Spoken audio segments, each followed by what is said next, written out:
마켓 시그널 잡아보겠습니다. 하이투자증권 이화진 과장입니다. 과장님 안녕하세요. 네, 안녕하세요. 네, 목요일이 왔습니다. 시장이 보내고 있는 시그널 알아볼까요? 네, 일단 뭐 어제 우리나라 금융시장에도 이제 큰 영향을 미쳤고, 이제 오늘 같은 경우는 새벽에 파월 의장이 이제 하원 청문회까지 일단 나왔습니다. 상원에 대비해서 덜 매파적인 입장을 나오기는 했었습니다만은, 일단 금요일 날 이제 고용 보고서가 나올 것으로 보이고 있고, 그리고 CPI, 그리고 15일 PPI, 그만큼 각종 이벤트가 22일까지 꾸준하게 남아있는 등 아마 좀 전반적으로 경계감에 대한 부분은 지속적으로 좀 이어지지 않을까라고 생각을 좀 하고 있습니다. 뭐 이번 주 고용보고서 같은 경우는 1월 때보다는 조금 약하게 나올 가능성은 높습니다. 이제 결국에는 컨센보다 높냐 안 높냐에 따라서 그런 물가에 대한 금리 인상에 대한 여부가 굉장히 커질 것으로 보이고 있는데, 일단 새벽에 지금 이제 헤드와치 같은 경우가 이제 3월 달 50bp 인상이 77%까지 올라갔습니다. 어제만 해도 50%대가 나왔었는데, 이번 금리 인상 여부가 조금 시장에서는 매크로적인 여부가 좀 크게 작용할 것으로 좀 보이지 않나라고 좀 생각을 할 수가 있을 것 같고요. 사실 어제 같은 경우 국내 우리나라 증시 시장을 보게 되면 로봇도 그렇고 AI도 그렇고 비트코인도 그렇고 저 성장주들에 대한 흐름들이 좀 그대로 이어져 왔던 부분이 좋지 않았었죠. 사실 뭐 로봇 같은 경우는 뭐 LG전자 관련된 이슈로 인해서 초반에 폭의 상승을 보였다가 그만큼 다시 상승세를 멈추는 등 그만큼 향후 금리 인상 여부가 분단되는 부분을 시기가 지연될 수 있다는 이제 부분 때문에 성장주들의 흐름이 다시 조금 지침하는 모습을 보였기 때문에 당분간은 이런 순환매적인 흐름이 계속 이어질 수 있을 것으로 보이고는 있지만은, 물론 어제 미국 시장 같은 경우는 또다시 이제 AMD나 NVIDIA에 대한 부분으로 인해서 반도체나 또 AI 관련된 오늘 우리나라 시장에는 좀 긍정적으로 좀 보이지 않을까 생각을 하고 있기 때문에, 그리고 성장주라는 건 그런 것 같습니다. 3월에 50bp 인상 여부가 중요할 수는 있겠지만은, 그리고 시장은 뭐 내년 초쯤이나 금리 인하 여부가 어느 정도 이제 다시 된다고 하면 시장은 좀 더 선반영되면서 성장주들의 매수세가 더 꾸준하게 이어지지 않을까 생각하고 있습니다. 네, 앞으로 언젠가는 다가올 수 있는 이 금리 인하를 좀 바라보면서 시장을 볼 것인지 아니면 정말 이런 높은 금리를 사실 미국에서는 잘 받아들이고 있는 상황이거든요. 저는 정말 항상 놀라는 게 이 주택 모기지 금리가 굉장히 높은 수준 7%를 왔다 갔다 하고 있는데도 주택 지표가 좋다는 게 정말 의아할 정도로 미국에서는 이런 금리가 또 수용 가능한 수준인가 보다라는 생각이 들 정도인데요. 간밤에 여러 가지 의견들 좀 살펴보면 일단 블랙록에서는 연준이 금리를 6%로 올리고 장기간 유지할 가능성이 높다 이런 시각을 내놨고요. IMF에서는 물가 제급 등을 막아야 되기 때문에 섣부르게 금리를 인하해서는 안 된다 이런 의견이 나오기도 했습니다. 어쨌든 지금 금리에 좀 민감해지고 있는 시장의 모습이지만 과장님은 성장주가 잠시 좀 멈춰간다면 기회가 될 수 있다고 보셨거든요. 간밤에 미국장에서도 나스닥이 올랐습니다. 시장에서 그렇게 이미 좀 인식을 하고 있는 것 같아요. 어떻게 보실까요? 그래서 사실 뭐 시장 금리를 5.25를 하든 한 6%를 잡든 결국에는 이제 시장은 어느 정도 좀 내성이 되어 있다라 좀 볼 수가 있을 것 같습니다. 물론 작년부터도 꾸준하게 뭐 가장 매파적이었던 제임스 블러드 의장도 마찬가지지만은 그 분이 얘기들 서서히 흘러가고 있는 것 같아요. 결국 긴축 속도를 빨리 해야 된다. 금리를 빨리 올리고 나서 어느 정도 계속 유지를 하면서 이게 물가를 잡는 게 중요하다는 그 항상 발언을 했던 부분이 사실 지금 파월 의장도 사실 어느 정도 조금 헷갈리지 않나라고 생각을 하고 있는 것 같습니다. 왜냐하면 그동안 물가를 어느 정도 다 잡았다는 식의 이제 발언을 했던 만큼, 하지만 생각보다 고용이 안 잡혀버리니까 어느 정도 더 점차적으로 매파적인 발언을 해가면서 시장을 오히려 좀 어떻게 보면은 굉장히 헷갈리게 하는 이제 반응이 좀 나오고는 있습니다. 결국 시장도 이런 발언들에 대한 부분도 생각 길게 가지 않는 거죠. 예전 같았으면은 이런 발언 하나에 5%, 4%대에 대한 지수에 대한 하락이 변동성이 굉장히 컸었는데, 이번 같은 경우는 사실 해봐야 1%, 2%대에 대한 하락밖에 나오지 않았다는 측면에서는 아마 이제 시장 자체는 실제로 또, 한두 개월 정도 차이가 좀 날 것으로 보여 있고, 성장주 같은 경우는 사실 지금 뭐 AI나 로봇이나 실제로 지금 시장에서 파급력이 보여주는 부분도 있고, 이런 반도체도 물론 재고율이 꾸준하게 나오고는 있습니다만은, 향후에 이제 챗GPT로 인해서 파급력이 펴지는 것만큼은 충분히 어느 정도 기정사실화되다 보니까 그런 성장주들의 흐름이 사실 일반 가치주에 대한 그 흐름보다도 오히려 더 긍정적인 모습으로 보이는 거기 때문에 저 같은 경우도 실제 지금 이제 저도 지점에 있는 상황이다 보니까 고객들에게도 저는 성장주들에 대한 추천을 조금씩 담아가는 전략이 제일 중요하지 않을까라고 생각하고 있습니다. 네, 그렇습니다. 현재 경제가 느끼고 있는 문제점인 이런 물가 상승이라든지 또 임금에 대한 부담감들 이런 것들을 해소할 수 있는 것이 기술 발전이고 그게 바로 또 로봇과 AI이기 때문에 이런 것들이 도입됐을 때 앞서서 이전에 아무리 뭐 금리를 낮춰도 물가가 안 올라간다 이런 이게 수수께끼다 이렇게 얘기를 했던 시절도 있었거든요. 그때 플랫폼 기업들이 가격 경쟁을 유도하게 되면서 물가를 좀 잡아주는 역할을 한다. 이런 얘기들을 좀 많이 했었는데요.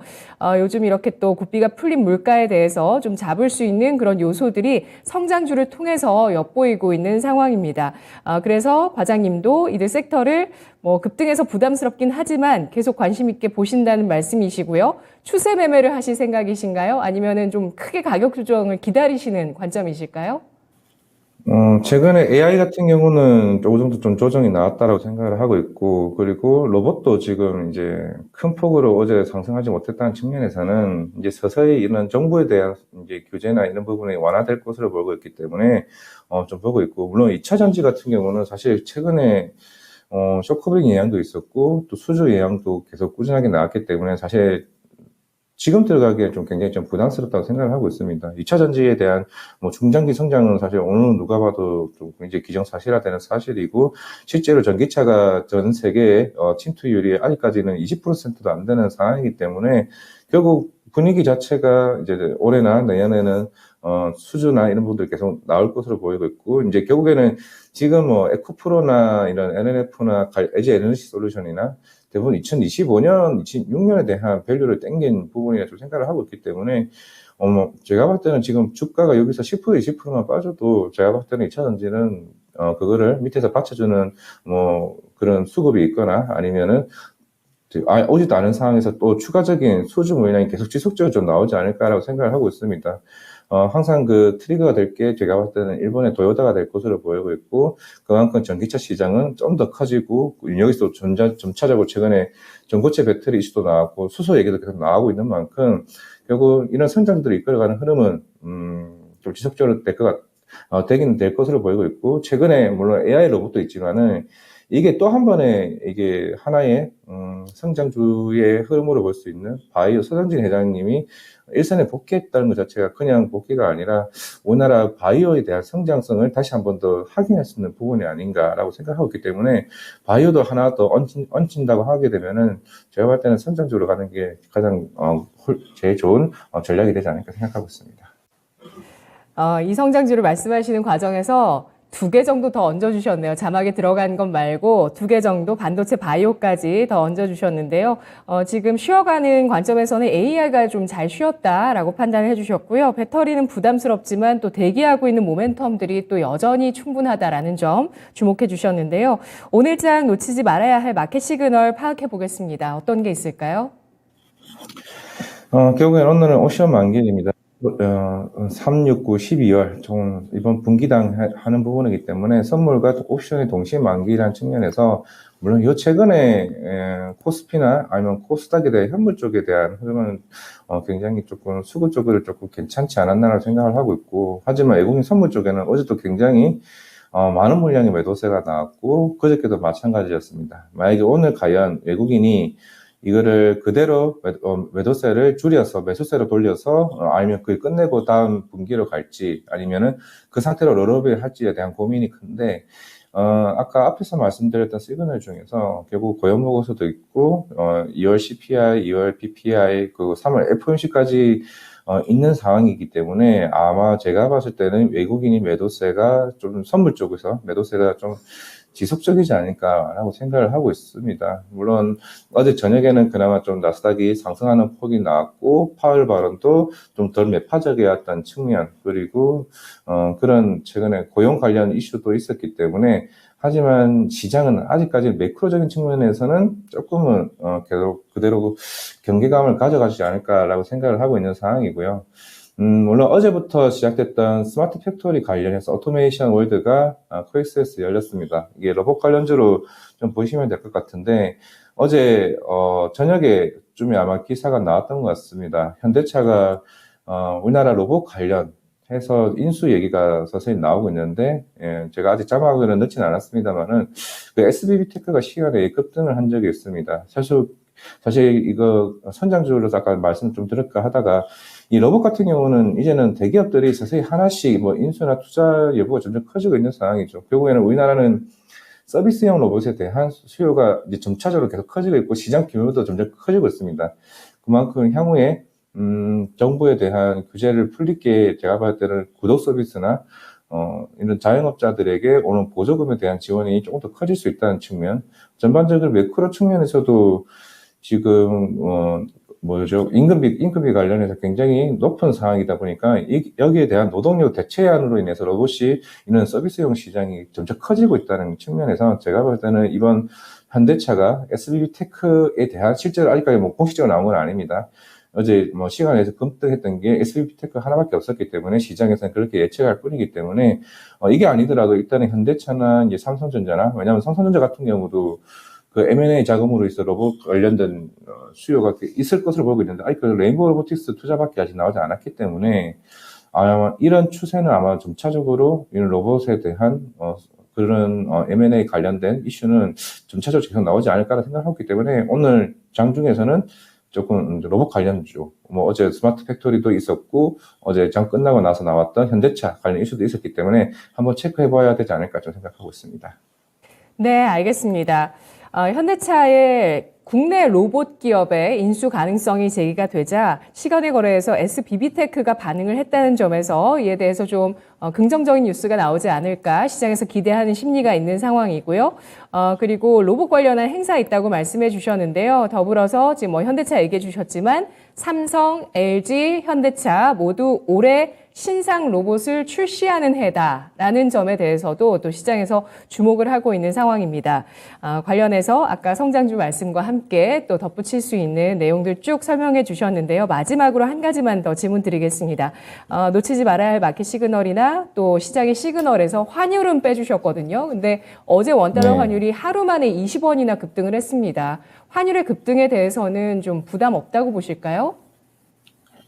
일단은 3월 22일까지는 이제 금리에 대한 부담은 좀 있을 수밖에 없는 상황이기 때문에 결국 환율 변동성도 좀 있을 수 있겠죠. 만약에 근데 1350원 이상이 만약에 나오게 된다 그러게 되면, 일단 우리나라 외환 당국에서도 제가 볼 때는 구독 개입을 좀 하지 않을까라고 생각을 하고 있습니다. 결국에는 또 이게 만약에 4월에 일본 같은 경우도 우에다 가조 총리도 이제 결국에 선임이 되는 상황이기 때문에, 결국 일본에 대한 정책이 어떻게 변화에 따라서 이제 엔화 변동성에 또 굉장히 중요한 이슈라고 볼 수가 있기 때문에, 물론 최근에 이제 위안화 약세 얘기도 서서히 나왔던 만큼 우리나라 환율에 대해서는 조금은 경계감은 굉장히 커질 필요는 있죠. 이제 그런 부분이기 때문에 환율이 급등하게 되면 당연히 외국인은 수급 쪽으로 또 굉장히 큰 폭에 대한 변동성이 커질 수밖에 없는 상황입니다. 그렇기 때문에 아마 정부 입장에서도 이창용 하는 총재도 항상 꾸준하게 가끔 이제 기자회견을 하긴 하시는데, 아마 제가 봤을 때는 그 1350원 선이 어느 정도 커트라인이 되지 않을까라는 생각을 하고 있기 때문에 충분히 제가 볼 때는 그게 구독갭이 일어날 수 있기 때문에 그 정도는 좀 체크해보고 가야 되지 않을까라는 생각하고 있지만은, 제가 보면 사실 큰 트리거는 일본 엔화 시장이 좀 되지 않을까 생각하고 있습니다. 알겠습니다. 차기 일본은행 총재의 또 그 뉘앙스 기조에 따라서 또 달러화 대비해서 엔화가 어떻게 움직이는지가 또 원화 시장에 영향을 줄 수 있겠고요. 일단 전체적으로는 당국이 개입을 하면서 원달러 환율의 상단을 막아줄 수 있을 것이라고 관점을 제시하고 있습니다. 분석 잘 들었습니다. 네, 감사합니다. 네, 고맙습니다. 원화가 악세를 보이면서 외국인 수급이 부담을 겪는 건 사실이고요. 이런 관점에서 오늘 만기일 외국인 그동안 이제 매도 포지션으로 이화진 과장 파악을 하고 있는데 이 매도 포지션을 롤 오버할지 여부에 대해서 오늘 지켜보자는 의견 제시하고 있습니다. 마켓 시그널 이화진 과장이었습니다.